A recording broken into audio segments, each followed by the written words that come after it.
The enigmatic technicians who repaired and enhanced Angstrom Levy stand as one of the most technologically advanced civilizations encountered in the Invincible universe.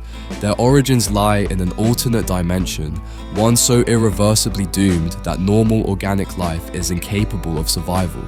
Once their world had thrived, but an apocalyptic event, possibly caused by their own technological overreach, left it in ruins. The very air became toxic. Ecosystems collapsed, and even their most sophisticated environmental control measures failed to reverse the decay. Rather than abandoning their home entirely, they made the ultimate sacrifice. They transformed themselves. By integrating cybernetic enhancements into their bodies, they transcended the limitations of biological life. Over time, these modifications became more extreme, until they were more machine than organic. This adaptation allowed them to endure their desolate world, but at a cost. Their sense of identity and purpose shifted. They could survive, but their civilization was stagnating. Their efforts to rebuild always met with failure.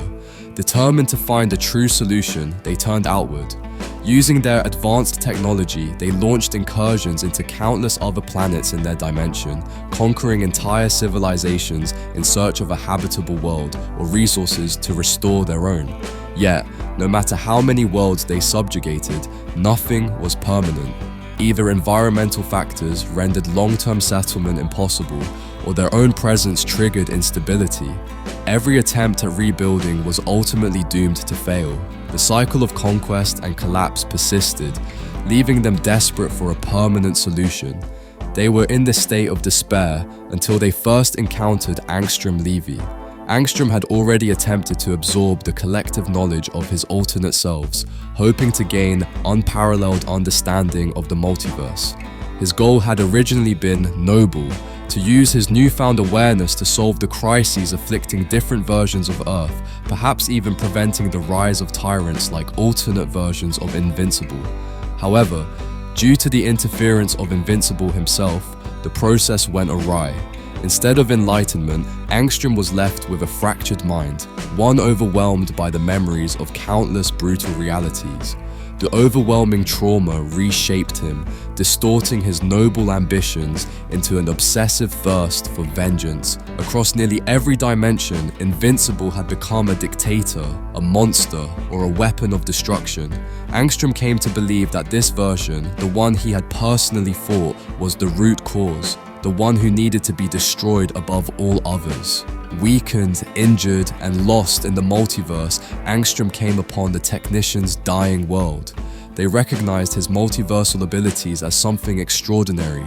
He was an individual who could travel between realities at will, something they had only thought about doing with extensive technological effort. Angstrom, ever the manipulator, seized the opportunity. He promised them a true solution to their plight, a dimension where they could exist free from their cybernetic prisons, a paradise where they would no longer need to modify their bodies to survive. More than that, he claimed that in this world, they would be viewed as gods, rulers of an untouched utopia. The technicians, desperate for salvation, listened. They had spent centuries searching for a stable home, and while they had encountered advanced beings before, none had offered them anything of true permanence. Angstrom's words carried weight, and his ability to traverse dimensions at will convinced them he could deliver on his promises. Thus, they agreed to his demands. They not only healed Angstrom's broken body, but augmented him beyond his original capabilities.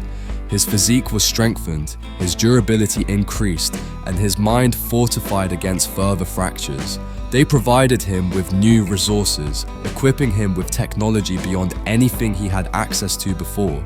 In return, Angstrom vowed to find them their paradise. Yet, unknown to the technicians, Angstrom had already abandoned any noble goals. His search for a suitable world for them was secondary. His true priority was vengeance. With his newfound strength and resources, he set out once again, not to save the multiverse, but to destroy the one Invincible he blamed for everything. Meanwhile, the technicians continued to wait. They watched and prepared, and if Angstrom failed them, their patience would run out, and for a species that has conquered countless worlds, hunting down a dimension hopper, who they themselves have modified, wasn't going to be a tough job. In one of his many plots to exact revenge on Invincible, Angstrom Levy sought to torment those closest to his enemy. He orchestrated a cruel plan that targeted Invincible's mother, Debbie Grayson, and his half-brother Oliver, while simultaneously subjecting Mark Grayson to a relentless journey through alternate dimensions. His intention was to break Invincible psychologically, forcing him to witness horrors across the multiverse while his family suffered in his absence. However, despite his intricate planning, Angstrom's scheme ultimately failed. Invincible returned, thwarted his efforts, and in the ensuing battle, left Angstrom gravely injured. Barely clinging to life, Angstrom once again sought refuge in the domain of the technicians. He reminded them of their previous arrangement, the promise that he would secure them a livable world free from their technological burdens in exchange for their aid. Although the technicians had grown weary of waiting, they saw no advantage in letting their investment die. They agreed to repair his body, but unbeknownst to Angstrom, they took further precautions this time. They integrated hidden modifications into his body, subtle, undetectable cybernetic enhancements that could be activated if he ever attempted to betray them or failed to uphold his promise. These modifications ensured they would always maintain control over him, should the need arise. Once restored, Angstrom was granted further technological resources. The technicians equipped him with advanced surveillance devices that allowed him to track Invincible across dimensions, ensuring he could always monitor his foe. As Angstrom resumed his travels, amassing an army of evil alternate versions of Invincible, the technicians observed from afar. They cared little for his obsession with revenge. Their sole concern was the fulfillment of their bargain. If his actions furthered their own objectives, they would not interfere.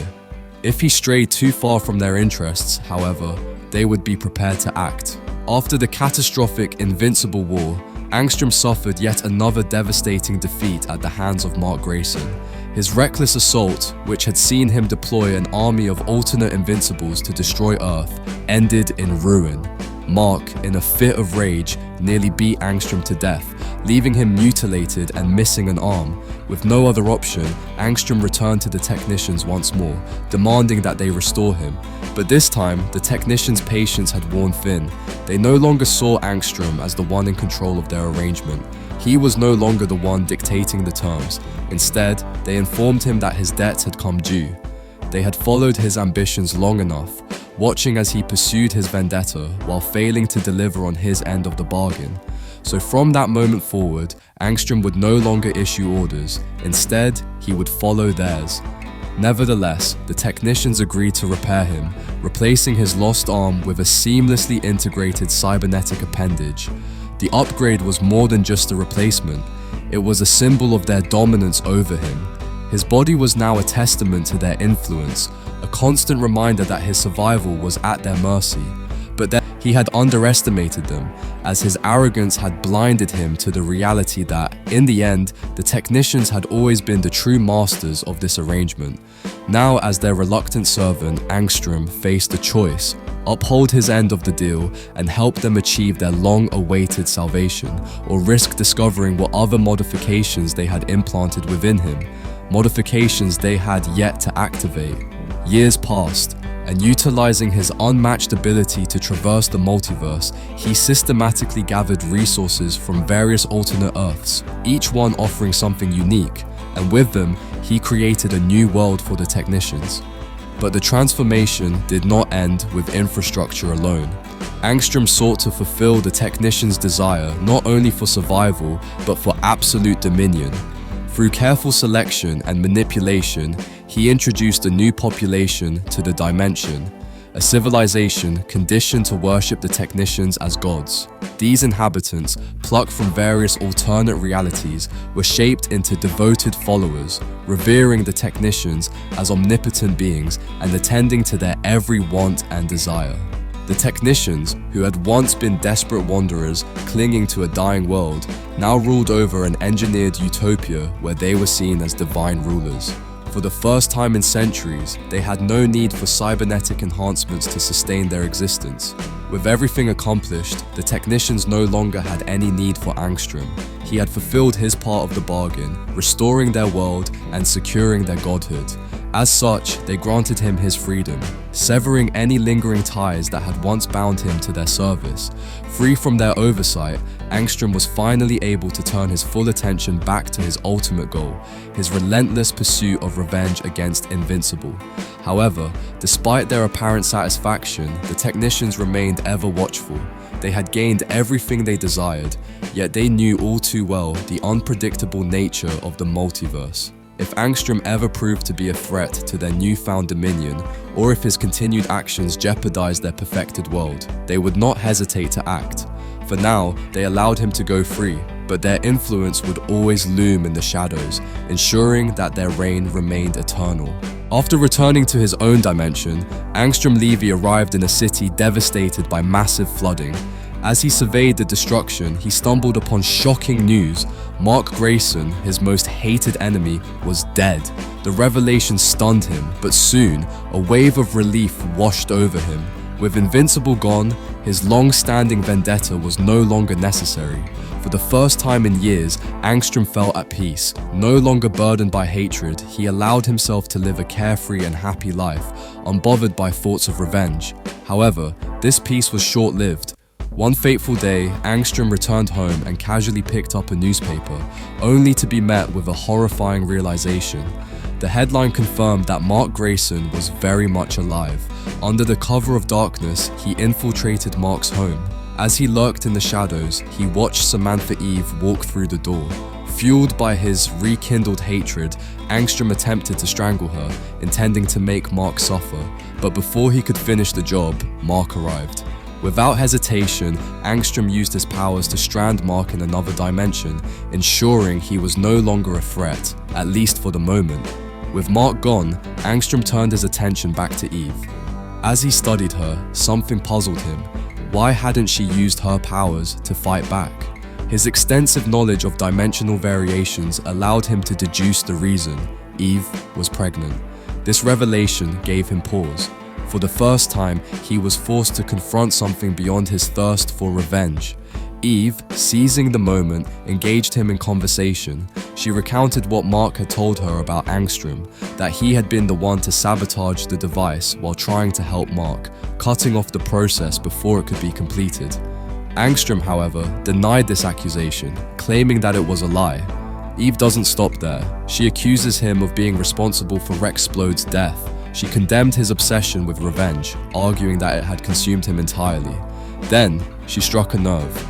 Eve pointed out that Angstrom possessed a gift few others did, access to infinite dimensions. She questioned why he wasted such potential on petty revenge when he could use his abilities for something greater. The words resonated with him. For the first time, Angstrom found himself questioning his actions. Could it be true? Had he truly lost his way? Overwhelmed, Angstrom hesitated. A realization dawned upon him. His relentless pursuit of vengeance had blinded him to the very purpose he had once fought for. The memories of his past became hazy. Had his own actions led him down this path, he could no longer be certain. With a heavy heart, Angstrom made a decision. He opened a portal and released Mark, along with his alternate counterpart, freeing them from their captivity. Angstrom confessed that the process he had undergone might have erased parts of his memory, causing him to lose sight of his original goals. He admitted his mistakes and apologized for everything he had done. However, things took a dark turn. Instead of letting him go free, the alternate Mark pulled Angstrom into his dimension, trapping him in an unfamiliar and sinister world. Then months later, when Mark and Robot eventually managed to reach that dimension, they were met with a horrific sight. Angstrom Levy was still alive but was enduring unimaginable torment. He was being tortured relentlessly, his mind pried open in a cruel attempt to force him to use his knowledge to further the expansion of the Viltrumite Empire under the rule of this Mohawk Mark. Before Mark could intervene, Robot betrayed him. Without warning, he emitted a low-frequency pulse that incapacitated Mark. In the blink of an eye, Robot swiftly executed the Mohawk Mark and the surrounding scientists, eliminating all witnesses. Then, in one final, cold act of efficiency, he decapitated Angstrom Levy, ensuring that Mark would never have a way to return to his original reality. After this, when Mark returns to his reality, Robot takes over Earth with his drones and kills many heroes and supervillains. Then years later, technicians appear once again. Despite having been granted a utopia, for reasons unknown, the technicians launched an invasion on mainstream Dimension Earth. Utilizing a formidable fleet of advanced warships and highly sophisticated weaponry, they descended upon the planet with devastating force. Their technology was far superior to anything Earth had encountered before, and the invasion quickly turned into a catastrophe, with entire cities reduced to rubble. However, thanks to the combined efforts of Emperor Nolan, ruler of the new Viltrumite Empire, and Robot, who effectively controlled Earth's government, the technicians were ultimately defeated. And so this is how Story of the Technicians and Angstrom Levy comes to an end.